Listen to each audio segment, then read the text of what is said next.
معزز ناظرین و حاضرین، اس ویڈیو میں ہم حضرت ہود علیہ السلام کے بارے میں جانیں گے۔ حضرت ہود علیہ السلام کی قوم کا نام قوم عاد تھا، جس کا آغاز طوفان نوح میں بچ جانے والے لوگوں سے ہوا تھا۔ یہ قوم ساحل سمندر پر ریت کے ٹیلوں والے علاقے احقاف میں آباد تھی۔ اللہ تعالیٰ نے انہیں لمبے چوڑے جسموں اور بہت مال اور اولاد سے نوازا تھا۔ انہوں نے اللہ تعالیٰ کا شکر ادا کرنے کی بجائے تکبر کیا اور کہنے لگے کہ ہم سے بڑھ کر قوت والا کون ہوگا۔ یہ لوگ شرک میں بھی مبتلا ہو گئے تھے۔ اللہ تعالیٰ نے قوم عاد کی اصلاح کے لیے حضرت ہود علیہ السلام کو رسول بنا کر بھیجا۔ حضرت ہود علیہ السلام نے اپنی قوم کو ایک اللہ کی عبادت کرنے کی دعوت دی۔ آپ علیہ السلام نے لوگوں کو اللہ تعالیٰ کے ساتھ شرک کرنے سے منع فرمایا۔ آپ علیہ السلام نے اپنی قوم سے فرمایا، اے میری قوم، تم اللہ کی عبادت کرو، تمہارا اس کے سوا کوئی معبود نہیں، تو کیا تم ہلاکت سے ڈرتے نہیں؟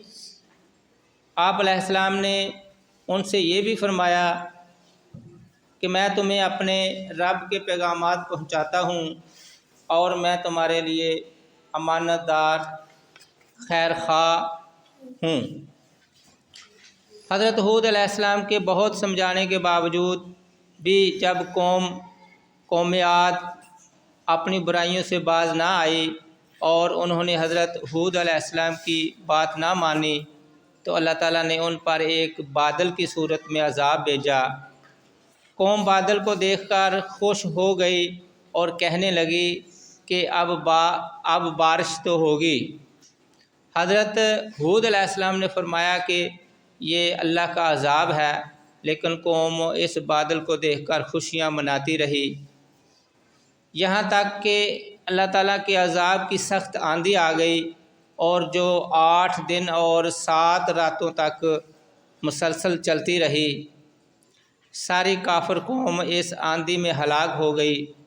وہ آندھی جس چیز پر چلتی تھی اسے ریزہ ریزہ کر دیتی تھی۔ اس آندھی نے انہیں اس طرح اٹھا کر پھینک دیا جیسے کھجور کے کھوکھلے تنے ہوں۔ اس قوم کے تکبر اور کفر کی وجہ سے دنیا میں ان پر اللہ تعالیٰ کا عذاب آیا اور آخرت میں بھی انہیں سزا دی جائے گی۔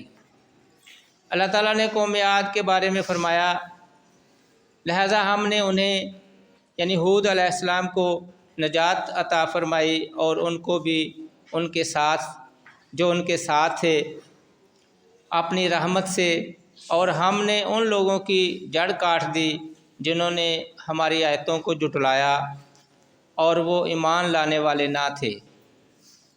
سورہ اعراف۔ اللہ تعالیٰ نے حضرت ہود علیہ السلام اور ان پر ایمان لانے والوں کو اپنے خاص فضل اور رحمت سے آندھی کے عذاب سے بچا لیا۔ عذاب سے بچ جانے والوں نے اللہ تعالیٰ کا شکر ادا کیا اور اپنی قوم کے برے انجام پر افسوس کیا۔ یہ سب لوگ پھر مدین اور شام کے درمیانی علاقے میں جا کر آباد ہو گئے۔